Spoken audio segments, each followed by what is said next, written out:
Center in Los Angeles. This is Kcal 9 News at 4. It is one of the most intense and realistic training exercises for local police, an active shooter scenario at a Southland school taking on new urgency now after the tragedy in Texas. Police officers and firefighters in Corona finishing up a 3-day intensive active shooter drill today.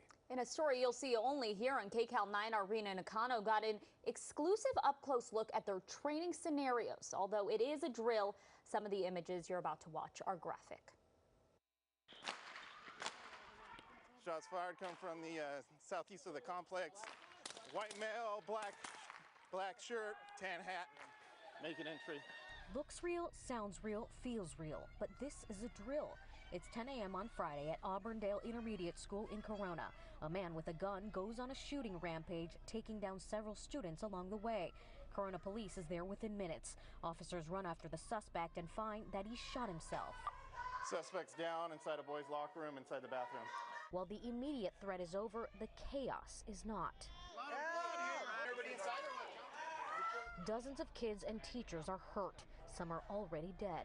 Corona Fire comes in, triages the wounded. Everyone is in survival mode until the trainer says stop. This is part of our ongoing active shooter training program. Corona Police has conducted this annual Joint Alert training session since 2013. It's a federally recognized training method used by all the regional departments. Thankfully, these officers have not had to use this in real life. Addressing how to put on tourniquets. But with the recent tragedy in Uvalde, Texas, this couldn't have come at a better time. A sickening feeling, to say the least, to see that and then prepare ourselves mentally to respond to something like that. The department says this training is well overdue. Because of COVID, they haven't done an active shooter drill since 2019. We're losing consciousness. Volunteers from the Police and Fire Explorers program act as victims and survivors. Participants say it's a learning experience for them too. Acting dead, or whether it's just hiding in a really good hiding spot, just makes you a lot less of a target for an active shooter and to keep you safe.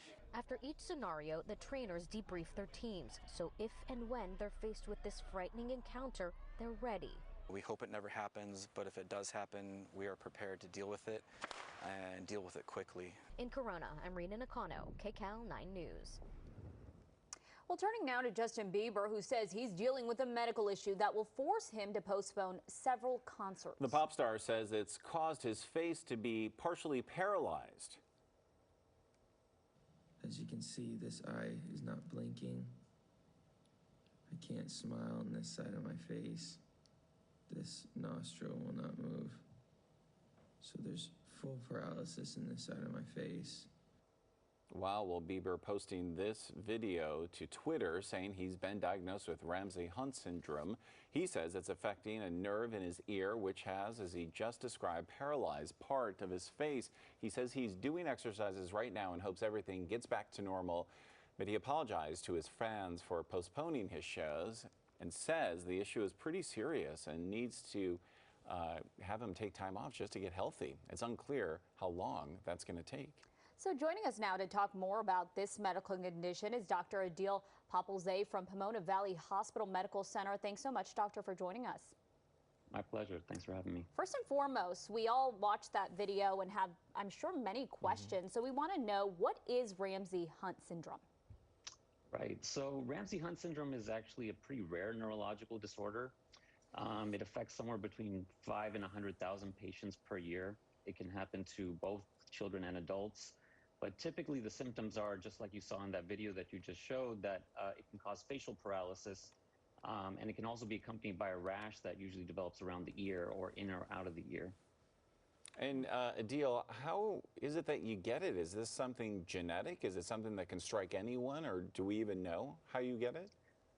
That's a great question. Yeah, technically it could happen to anyone. Like I said, children and adults can get this. It's caused by a very